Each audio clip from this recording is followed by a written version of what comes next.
Bhagavatam prayers. ओम नमो भगवते वासुदेवाय। ओम नमो भगवते वासुदेवाय। नारायणं नमस्कृत्य नरं चैव नरोत्तमं देवीं सरस्वतीं व्यासं ततो जयमुदीरयेत्। नष्टप्रावेष्वभद्रेषु नित्यं भागवत सेवया भगवत उत्तम श्लोके भक्तिर्भक्ति नैष्टिकी। कृष्णाय वासुदेवाय देवकी नंदनाय च नंद गोप कुमाराय गोविंदाय नमो नमः। गोविंदाय नमो नमः। गोविंदाय नमो नमः। हरे कृष्णा। दंड प्रणाम माता जी। दंड प्रणाम राधा माता जी। आपकी सेवा की। दंडवत प्रणाम माता जी, थैंक यू। हरे कृष्णा, आप सबको दंडवत प्रणाम। हम 19 चैप्टर में हैं और हमने फर्स्ट 4 श्लोक पढ़े थे कि कैसे महाराज परीक्षित जब वापस आए तो उनको बहुत ग्लानि हुई कि उन्होंने एक ब्राह्मण के साथ ऐसे क्यों किया, और इस प्रकार वो भगवान से प्रार्थना करने लगे कि अब जो भी इस परिस्थिति की वजह से उनके साथ घटित होने वाला है वो अभी हो जाए, ताकि वो दोबारा ऐसे नहीं करें। और क्योंकि उनको बहुत दुख हुआ इस बात का कि उन्होंने एक ब्राह्मण के साथ ऐसे किया, और जो गाय और ब्राह्मण हैं वो श्री कृष्ण को अत्यंत प्रिय हैं, तो इसीलिए उन्होंने ये प्रार्थना करी कि उनके राज्य में, उनके बल में, उनकी जो धन संपत्ति है उस पे कोई भी इस समय विपत्ति आनी हो तो आ जाए, क्योंकि उन्होंने जो कार्य किया है वो उन्हें नहीं करना चाहिए था। और इस प्रकार जब वो अफसोस कर रहे थे तो उनको ये मालूम चला कि उन्हें श्रृंगी ने 7 दिन में मरने का श्राप दिया है। और इस प्रकार महाराज परीक्षित को जब ये बात पता चली तो उन्होंने उसको एक बहुत अच्छे भाव से वेलकम किया, और क्योंकि उन्हें ऐसा लगा कि क्योंकि इस श्राप से अब उनके पास एक अवसर है कि वो विरक्ति की तरफ जा सकें। तो हम 5th श्लोक से स्टार्ट करेंगे। अतो विहायेमम् अमुं च लोकं विमर्शितौ हे यताया पुरस्तात् कृष्णाग्रिसेवाम् अधिमन्यमाना उपाविशत् प्रायम् अमर्त्य नद्याम्। हरे कृष्णा। दंडवत प्रणाम। श्रील प्रभुपाद की जय। तात्पर्य: महाराज परीक्षित आत्म साक्षात्कार की अन्य समस्त विधियों को छोड़कर अपने मन को कृष्ण भावना में एकाग्र करने हेतु गंगा नदी के तट पर दृढ़ता पूर्वक बैठ गए, क्योंकि भगवान श्री कृष्ण की दिव्य प्रेममयी सेवा सर्वोच्च उपलब्धि है और अन्य समस्त विधियों को मात करने वाली है। हरे कृष्ण। थैंक यू माता जी।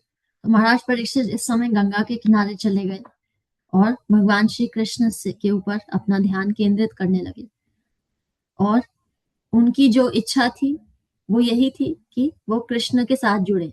तो इस समय उन्होंने भगवान कृष्ण को ही अपने जीवन में केंद्र जो बनाया हुआ था, अब उन्होंने वास्तविकता में उनको केंद्र में रखकर उनका ध्यान किया, क्योंकि वो ये जानते थे कि जो जीव है उसका स्वरूप क्या है, वो भगवान का पार्ट है, और जब तक एक पार्ट उसके पूरे होल से नहीं मिलता तब तक वो हमेशा इनकम्प्लीट रहता है। तो इसीलिए उन्होंने भगवान के ऊपर ध्यान लगाया, और वो जानते थे कि भगवान को प्राप्त करने का तरीका यही है कि हम भगवान से जुड़ें और किसी कर्म कांड की सहायता ना लें। और जैसे कि हम भागवतम में पढ़ते आए हैं कि 14 लोक हैं ऊपर से लेके नीचे तक, और कोई भी ऐसा नहीं है जहाँ पे जन्म मृत्यु जरा व्याधि नहीं होता, चाहे वो सबसे ऊपर ब्रह्मलोक हो या पृथ्वी हो, हर जगह जन्म मृत्यु जरा व्याधि होता है।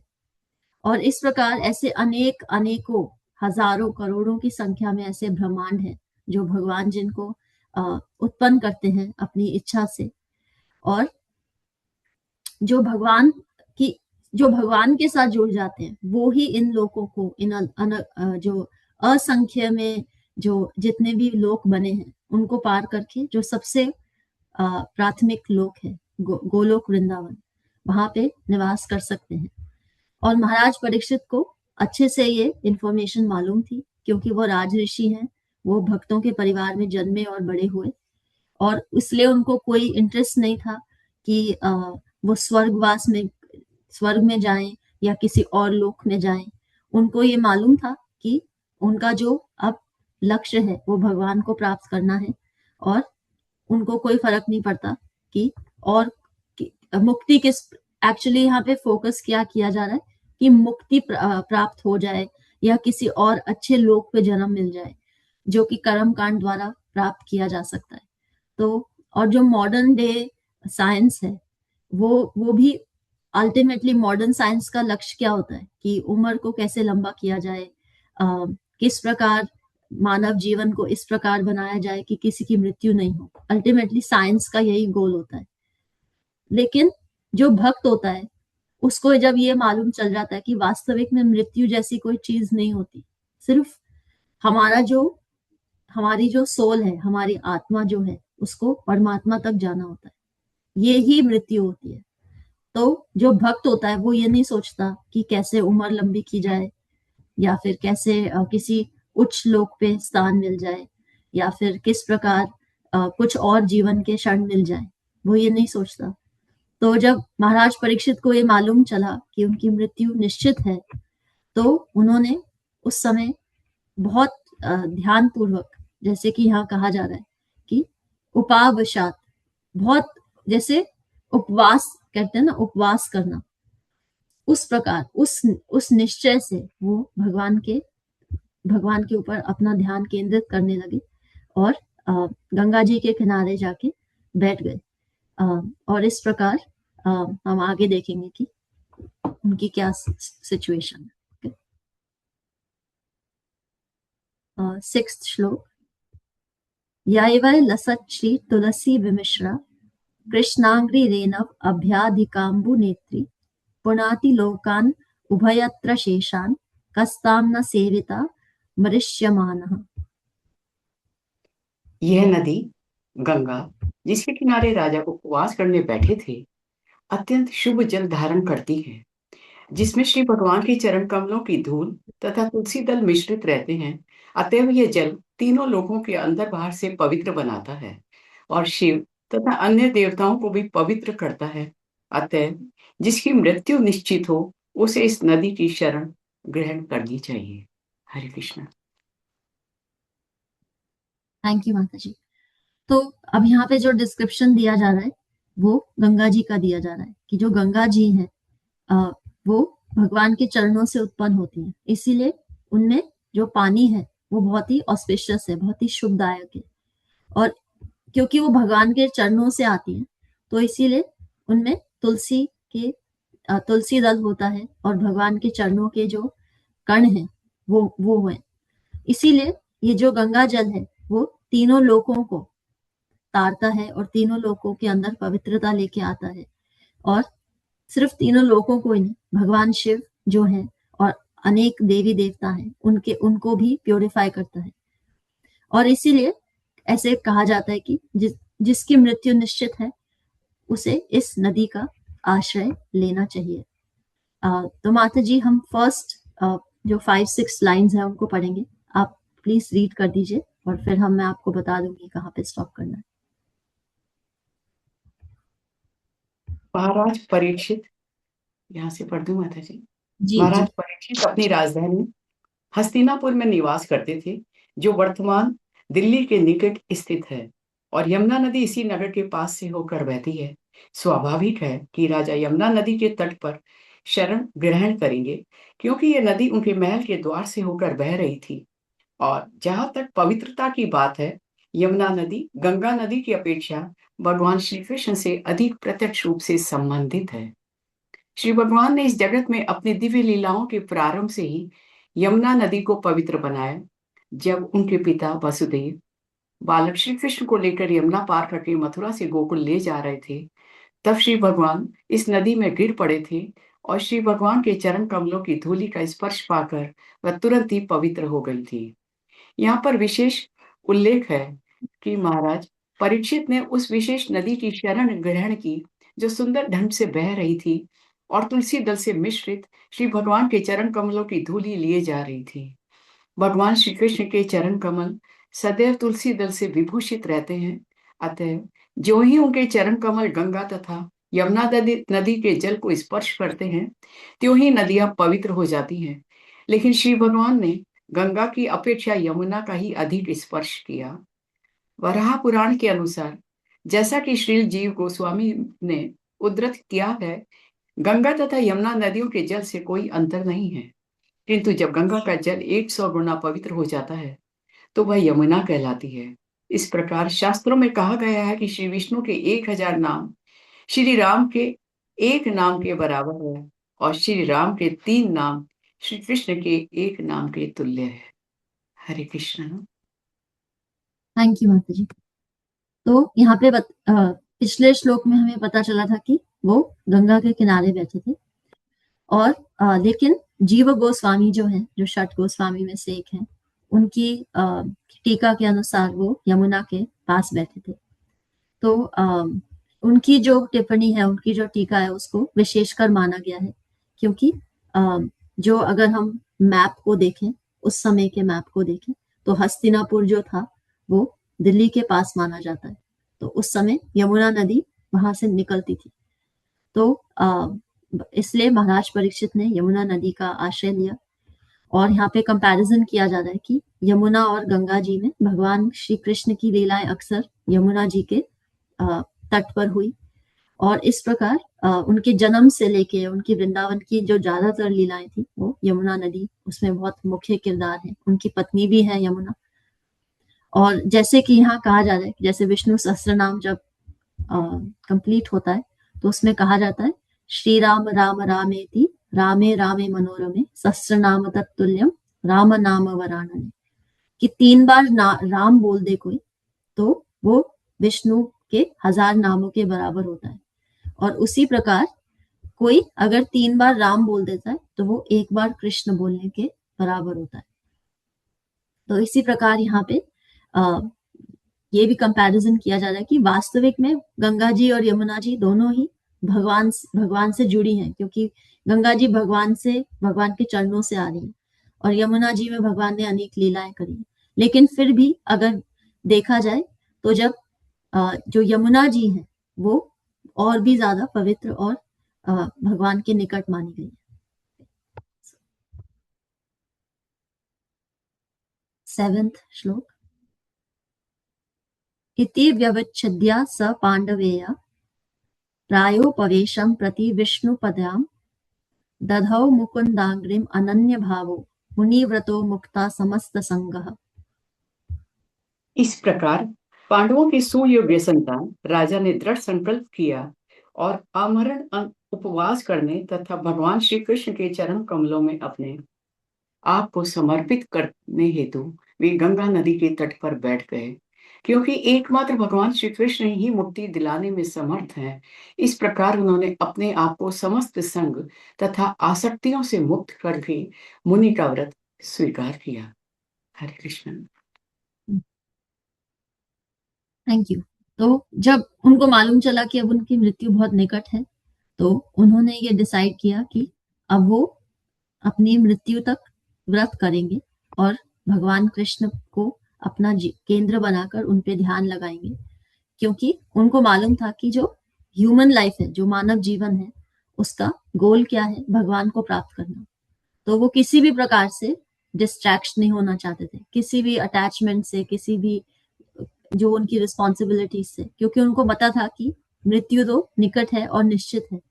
तो इसीलिए उन्होंने ये व्रत लिया कि अब वो केवल मुकुंद, जैसे यहाँ कहा जा रहा है, दधाओ मुकुंद आंग्रिम, आंग्री मतलब चरण, मुकुंद जो मुक्ति प्रदान करते हैं, मुकुंद।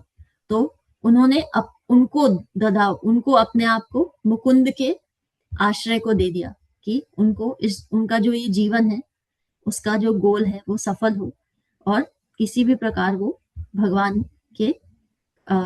को प्राप्त हो करें। और ये भी कहा जाता है भागवतम में कि जब हम भौतिक जगत का संग कम कर देते हैं और धीरे धीरे छोड़ देते हैं, तो उससे ज्यादा उसका सबसे बड़ा इफेक्ट क्या होता है? ध्यायतो विषया पुंसाम, जो भगवत गीता में कहते हैं भगवान कि हम जब जब तक भौतिक जगत का संग करते हैं, जो हमारा ध्यान है वो कहीं ना कहीं लगता रहता है। लेकिन जब हम भौतिक जगत का संग नहीं करते, ध्यायतो विषया पुंसाम नहीं करते, जब तो जो विषय, जो भोगी विषय भोग है, जो हमारी आंखों के लिए, कान के लिए, जीव के लिए जो विषय है, उस पे हम केंद्र नहीं करते अपने आप को और भगवान पे केंद्र करते हैं, तो फिर हमारी कोई भी गलत काम करने की प्रवृत्ति कम हो जाती है। जितना हम भगवान का स्मरण ज्यादा करते हैं, उतना ही हम भौतिक जगत का स्मरण कम करते हैं। और इस प्रकार हमारी जो टेंडेंसी है, हमारे माइंड की जो एक टेंडेंसी है विषय भोगों पर आसक्त होने की, ध्यान लगाने की, वो नहीं होती।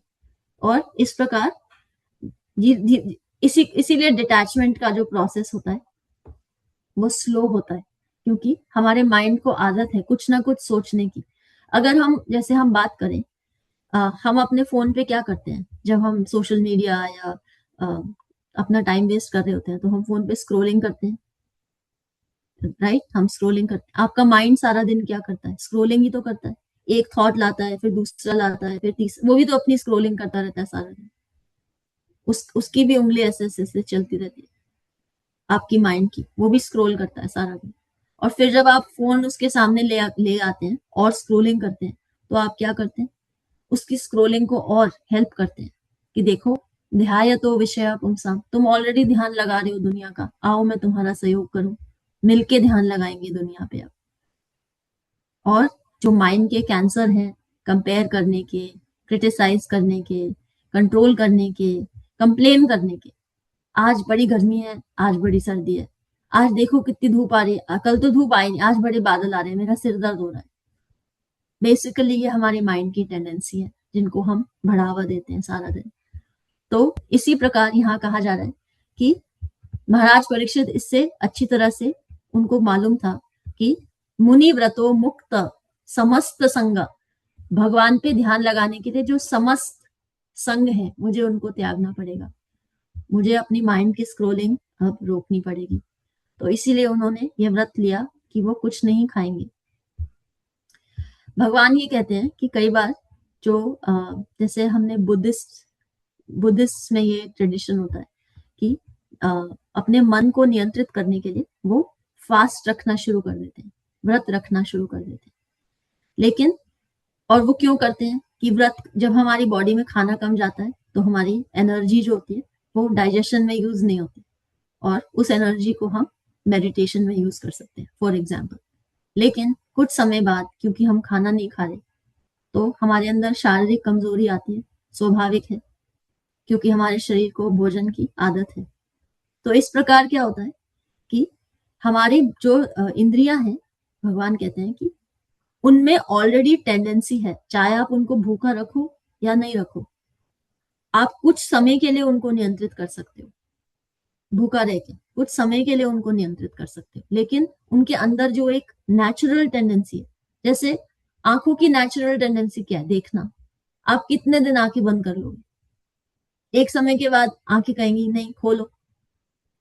उसी प्रकार कितने दिन भूखे रह लोगे? एक समय के बाद शरीर की ये अवस्था हो जाएगी कि खाना देना ही पड़ेगा शरीर को। तो इसी प्रकार हमारी इंद्रियां जो है, उनकी टेंडेंसी है, आप उनको नियंत्रित करोगे भी तो भी उनके अंदर ऐसा नहीं है कि नियंत्रित करने के बाद उनकी जो टेंडेंसी है वो चली जाएगी, वो है उनके अंदर, हमेशा रहती है। लेकिन इसीलिए हम जैसे आगे वाले श्लोक में पढ़ेंगे कि अब उन्होंने ध्यान लगाना शुरू किया, लेकिन सिर्फ ध्यान लगाना नहीं होता भगवान के ऊपर। जब तक हम अपनी इंद्रियों को भगवान को अर्पित नहीं कर देते, और अर्पित कैसे करते हैं? हम ये थोड़ी कहते हैं आप हमारी जीभ ले लो, हमारे कान ले लो, हमारी आंखें ले लो, हम ये अर्पित थोड़ी कर सकते हैं जाके, हम उनको यूज कर सकते हैं। और इसीलिए अब जब सुखदेव गोस्वामी आएंगे तो महाराज परीक्षित स्वयं यही सोचेंगे कि भगवान ने मेरे को, मेरी लाइफ में भगवान ने कैसे एंट्रेंस करी ऐसे समय पे जब मुझे उनकी बहुत जरूरत थी। तो जब हम अपने, जैसे यहाँ महाराज परीक्षित कह रहे हैं मुक्त संगस्य, जब अपने सारे संग हम त्यागने को तैयार हो जाते हैं भगवान के लिए, तो भगवान ऐसी परिस्थिति बना देते हैं कि वो आपकी जो इंद्रियां हैं उनको कैसे उपयोग में लेना है, वो ऐसी परिस्थिति बना देंगे कि आपको सोचना नहीं पड़ेगा कि मैं कितनी कंट्रोल करूं या नहीं करूं, या मैं उपयोग में कैसे लगाऊं। वो अपने आप ऐसी परिस्थिति बना देंगे कि आपको सोचना नहीं पड़ेगा कि उपयोग में कैसे ली जाए, आपको मौका ही नहीं देंगे वो सोचने का। बस आप में ये श्रद्धा होनी चाहिए और ये दृढ़ विश्वास होना चाहिए, निश्चय होना चाहिए कि मेरा गोल क्या है। जैसे महाराज परीक्षित को मालूम है, वो कोई विचार विमर्श में नहीं लग गए अब कि मेरे साथ ऐसे क्यों हो गया, देखो पूरे जीवन मैंने भक्ति करी, ये ऐसा सिला दिया तूने मेरे प्यार का। वो ये नहीं सोच रहे, वो ये सोच रहे हैं कि मैंने भगवान को ये पूरा जीवन दिया था और अब भगवान ने मेरी भलाई के लिए ये परिस्थिति मेरे जीवन में रखी है, तो अब मैं भगवान को ही कैसे अर्पित कर पाऊं। वो ये नहीं सोच रहे कि देखो मेरे साथ भगवान ने क्या कर दिया। इसीलिए भक्ति में फेवरेबल रहना, भगवान के प्रति नेगेटिव इमोशन नहीं आना चाहिए हमारे मन में, संशय नहीं आना चाहिए कि भगवान हमारे वेल विशर नहीं है या हमारे साथ गलत कर रहे हैं। अगर वो खुद नहीं कहते, वो खुद कहते हैं सुहृदम सर्वभूतानां, मैं सबका वेल विशर हूं। कोई व्यक्ति सबका वेल विशर कब हो सकता है? जब उसके अंदर स्वार्थ नहीं हो किसी के भी प्रति। जब किसी में स्वार्थ नहीं होगा तभी तो वो सबका कल्याण कर सकता है। अगर एक के भी प्रति स्वार्थ हो तो फिर तो स्वार्थ ही करेगा, वो कल्याण थोड़ी करेगा किसी का। तो वो कह रहे हैं जब मैं तुम्हारा वेल विशर हूं, तो वो ऐसे नहीं है कि आज कह दिया और कल मुकर गए कि नहीं नहीं मैंने तो ऐसे खुश करने के लिए कह दिया था आपको। नहीं, वो उस बात को मीन करते हैं, नहीं तो वो बोलते नहीं है। इसीलिए अब महाराज परीक्षित को मालूम है कि भगवान से बड़ा वेल विशर मेरा कोई भी नहीं है, और अगर उन्होंने ये परिस्थिति मेरे जीवन में लाई है तो मुझे उनकी शरण लेनी चाहिए।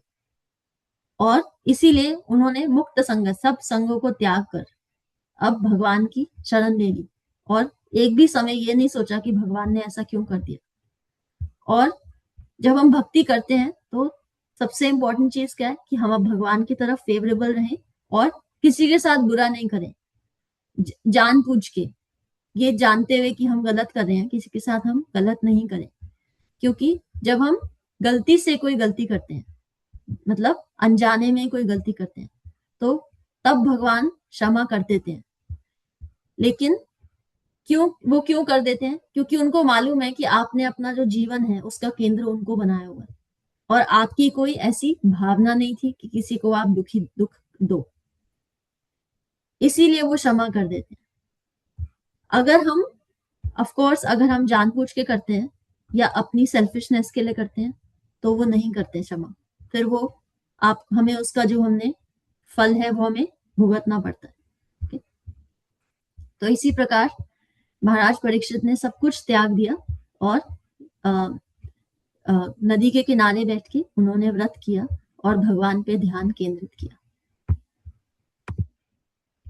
9th वर्स, तत्रोपजगमुर भुवनम पुनाना महानुभावा मुनया सशिष्या प्रायेण तीर्थाभिगाम पदेशय स्वयं ही तीर्थानि पुनन्ति संतः। उस अवसर पर बड़े बड़े मेधावी विचारक अपने शिष्यों के संग एवं अपनी उपस्थिति के द्वारा तीर्थ स्थानों को निश्चय ही पवित्र करने वाली मुनिगण तीर्थ यात्रा के बहाने वहां आ पहुंचे। हरे कृष्ण। तो अब क्योंकि वो महाराज परीक्षित हैं, वो राजा हैं और वो इतनी पूरे उस समय पृथ्वी के राजा थे, तो जब लोगों को ये मालूम चला कि उनके साथ ये हादसा हुआ है, तो जितने भी मुनि जन थे वो सब वहां पर आ गए, गंगा के किनारे थे अपने स्टूडेंट्स के साथ, अपने अनुयायियों के साथ, कि वो किसी प्रकार अपनी प्रेजेंस से क्योंकि जो जैसे हमने विदुर के बारे में भी पढ़ा था कि जो भगवान के जो मुनि होते हैं, भक्त होते हैं, वो चलते फिरते तीर्थ होते हैं क्योंकि भगवान उनके हृदय में है। और वो जहाँ भी जाते हैं उस जगह को पवित्र कर देते हैं। और जैसे बहुत सारे लोग तीर्थ करने जाते हैं कि उनके जो पाप हैं वो क्षीण हो सके, और इस प्रकार जो धाम होता है उसमें बहुत सारे लोग अपने पापों को क्षीण करने जाते हैं। लेकिन बहुत सारे जो मुनिगण होते हैं, जो भगवान के भक्त होते हैं, जब वो ऐसी जगहों पे जाते हैं धामों में, तो वो धामों को पवित्र कर देते हैं अपनी प्रेजेंस से, क्योंकि वो भगवान के भक्त होते हैं। तो इसी प्रकार ऐसे बहुत सारे भगवान के भक्त मुनिगण उधर नदी के किनारे आए महाराज परीक्षित के पास, ताकि वो उनको सहयोग कर सके। और इस प्रकार वो एक्चुअली जो ऋषि होते हैं, मुनिगण होते हैं, वो त्रिकाल, बहुत सारे जो होते हैं वो त्रिकालदर्शी होते हैं, वो देख सकते हैं कि भविष्य में क्या होने वाला है। तो उनको मालूम था कि वहां पे अब श्रीमद् भागवतम बोली जाएगी शुकदेव गोस्वामी द्वारा, और इसीलिए वो उनकी जो इच्छा थी वो ये थी कि वो ऐसी परिस्थिति में आके महाराज परीक्षित को सहयोग दे और श्रीमद् भागवतम जो है उसका रसपान कर सके।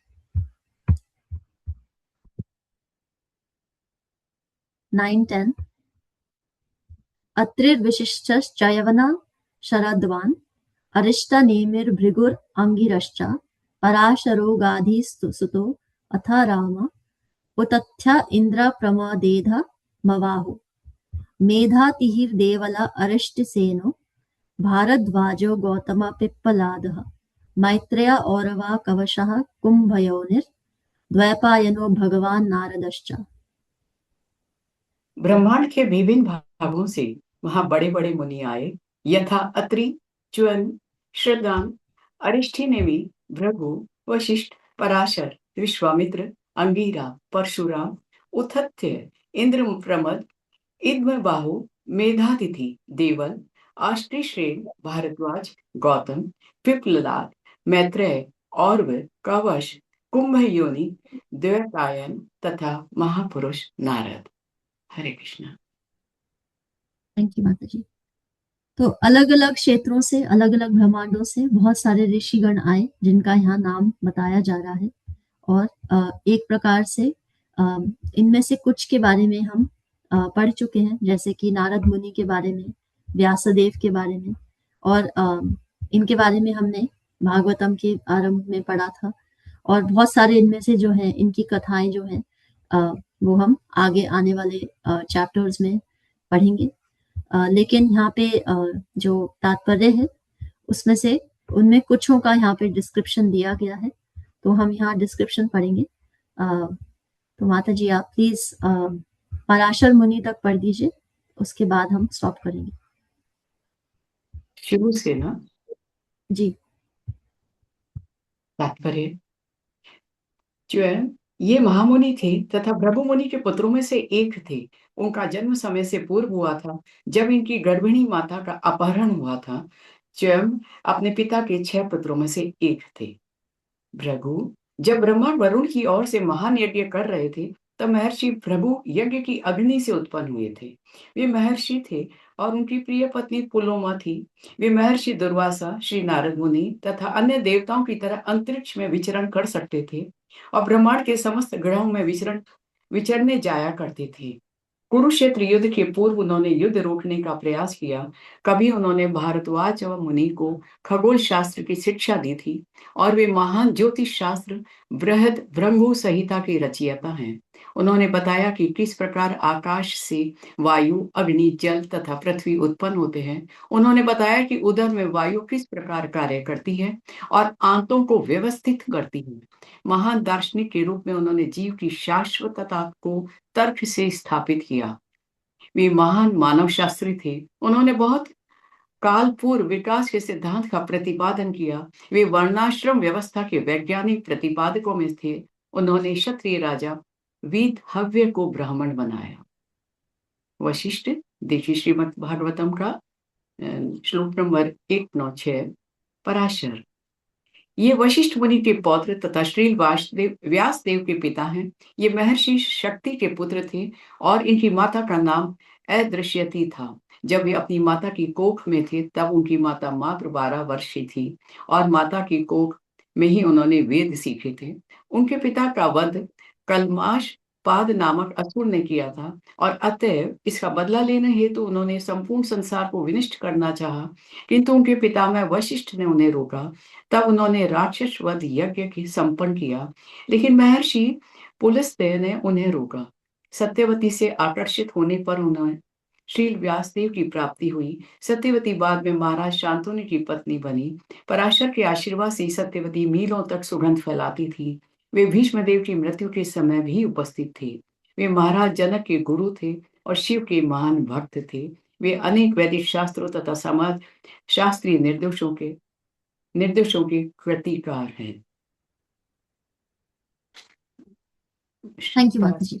हरे कृष्णा। तो यहाँ पे कुछ जो संत लोग आए वहां पर उनका डिस्क्रिप्शन दिया जा रहा है और ये एक्चुअली बताने की यहाँ पे रीजन ये है कि इनिशियली जो है ऐसी परिस्थिति में जो जब ऋषि और मुनिगण आते हैं तो वो सपोर्ट करने आते हैं और क्योंकि जैसे हमने बात करी कि वो त्रिकालदर्शी होते हैं, वो देख सकते हैं कि आने वाले समय में क्या होगा।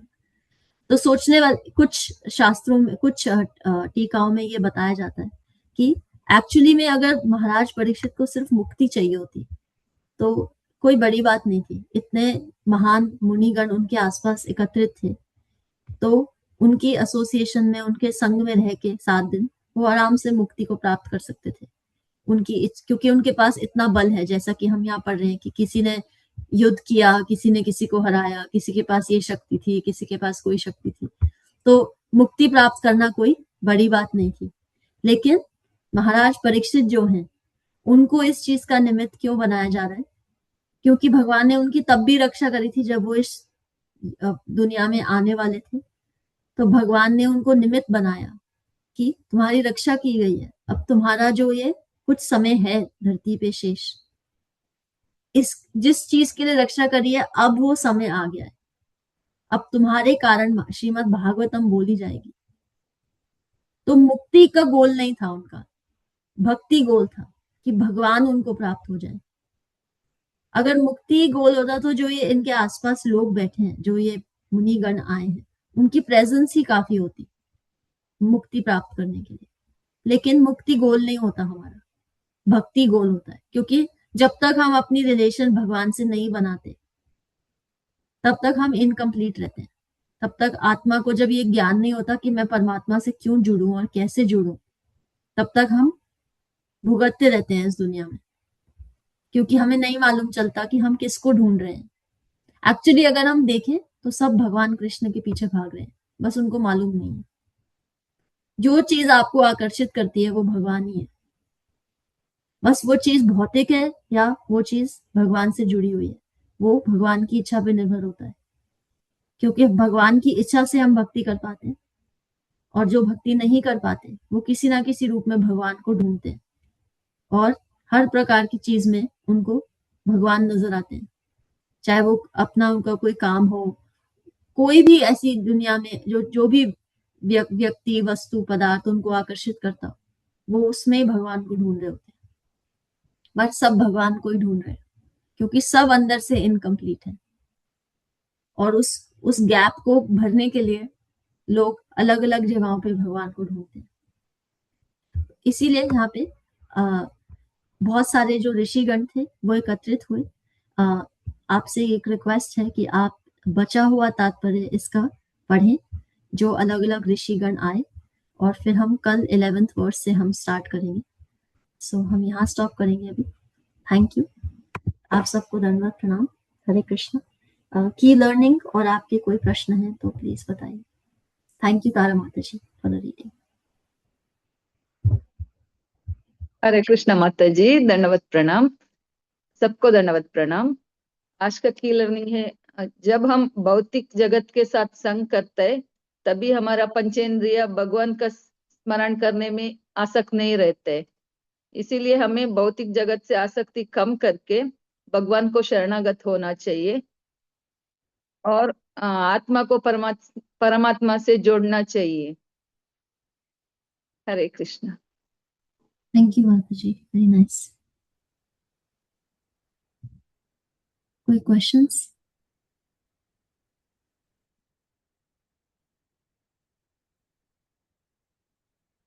ओके, मंगल ध्वनि। हरे कृष्णा, सबको दंडवत प्रणाम। जय ओम विष्णु पदाय डिवाइन ग्रेस एसी भक्ति वेदांत स्वामी श्रीला प्रभुपाद की जय। नामाचार्य भक्ति सिद्धांत सरस्वती ठाकुर गोस्वामी महाराज की जय। अनंत कोटि वैष्णव वृंद की जय। नामाचार्य श्रीला हरिदास ठाकुर की जय। श्री श्री राधा माधव की जय। श्री पंच तत्व की जय। श्री जगन्नाथ सुभद्रा बलदेव की जय। श्री प्रहलाद नरसिंह भगवान की जय। श्री तुलसी महारानी की जय। श्री पतित पावन गौर निताय की जय। श्री गौर निताय प्रेमानंद हरि हरि बोल। All glories to assembled devotees, Hare Krishna. All glories to Guru and Gauranga, Hare Krishna. All glories to Srila Prabhupada, Hare Krishna. प्रेम से कहो श्री कृष्ण चैतन्य प्रभु नित्यानंदा श्री अद्वैत गदाधर शिवसादि गौर भक्त वृंदा की जय। राधा कृष्ण गोप गोपीनाथ राधा कुंड श्याम कुंड गिरी गोवर्धन ब्रिज भूमि वृंदावन धाम चंद उदय मायापुर धाम नवदीप धाम की जय। राम सीता लक्ष्मण हनुमान की जय। गंगा मैया यमुना मैया की जय। ट्रांसडेंटल बुक डिस्ट्रीब्यूशन की जय। महाप्रसादम की जय। हरि नाम संकीर्तन की जय। Please forgive me if I have offended anyone with my words, deeds, and action. वाञ्छा कल्पतरुभ्यश्च कृपा सिन्धुश्च एव च पतितनां पावनेभ्यो वैष्णवो नमो नमः. Hare Krishna. Thank you so much for the service. Have a blessed day, everyone. Hare Krishna. हरे कृष्ण। दंड प्रणाम वैकुंठा वासिनी माता जी। Hare Krishna, Mataji. कुछ कहेंगे? Thank you, Mataji. Thank you everyone for such a beautiful service. So much of love for Krishna. Thank you, Radha Mataji. Thank you everyone for your beautiful services. Let's all join our hands and pray to Krishna and seek his blessings so that we can all become sincere devotees and do our chanting offenselessly. Hare Krishna. Let's all join our hands and pray to Krishna and seek his blessings to bless all those who are suffering from any kind of ailments, any kind of stress, any kind of anxiety, any kind of challenges, any kind of tragedy, to recover faster so that we can all serve the lotus feet of Krishna with sincerity, surrender, and a true heart. Hare Krishna. Let's all join our hands and pray to Krishna and seek his blessings for the strength that we need for our spiritual growth. Hare Krishna, Krishna Krishna, Hare Hare, Hare Rama, Rama Rama, Hare Hare. Hare Krishna, Dhanvat Pranam. Thank you so much for your presence, your participation. Is there anything special that we need blessings for today? Mataji, my son is traveling, so one round of chanting for him that he reaches safely. Absolutely, Mataji. Let's all sincerely join our hands and pray for Prakhar, Shwetamataji's son, so that he can travel safely, his travel is smooth, and he can reach his destination with a goal, with a purpose. Hare Krishna, Krishna Krishna, Hare Hare, Hare Rama, Rama Rama, Hare Hare. Hare Krishna. Thank you, Mataji. Shweta Mataji, thank you so much for holding the fort so beautifully. Thank you. It's Arjun's birthday. Okay, thank you, Abhi Prabhu. Rashmi Mataji's grandson Arjun, it's his birthday.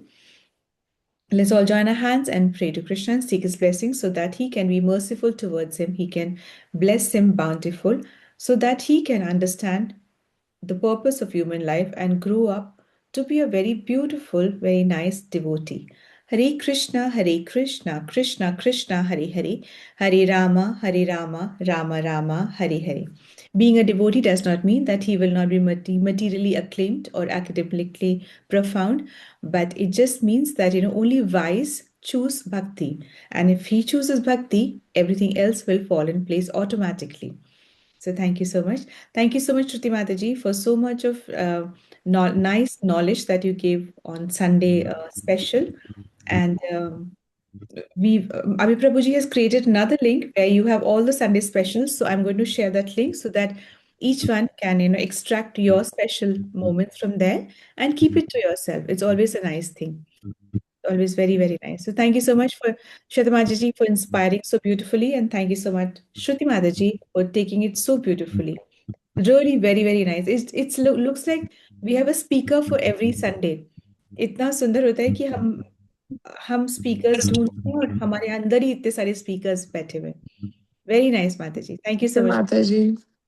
Really very. दंडवत प्रणाम। धन्य प्रणाम शशि माता जी, धन्य प्रणाम, thank you. हरे कृष्ण माता जी, धन्यवाद प्रणाम। धन्य प्रणाम कृष्ण राधा माता माता जी, हरे हरे कृष्ण माता जी, दंडवत प्रणाम। हरे कृष्णा। हरे थैंक यू माता जी, हरे कृष्ण, दंडवत प्रणाम। हरे कृष्ण माता जी, दंडवत। हरे कृष्ण माता जी, दंडवत। दंडवत प्रणाम। हरे कृष्णा, दंडवत प्रणाम।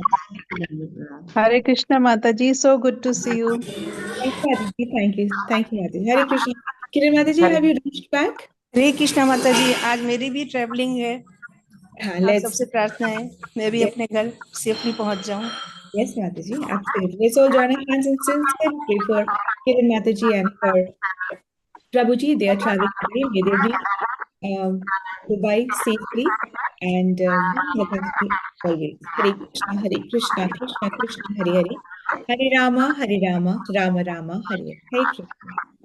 Thank you, Mata Hare ji. Krishna माता जी, दंडवत Mata ji. दंडवत प्रणाम, सबको दंडवत प्रणाम।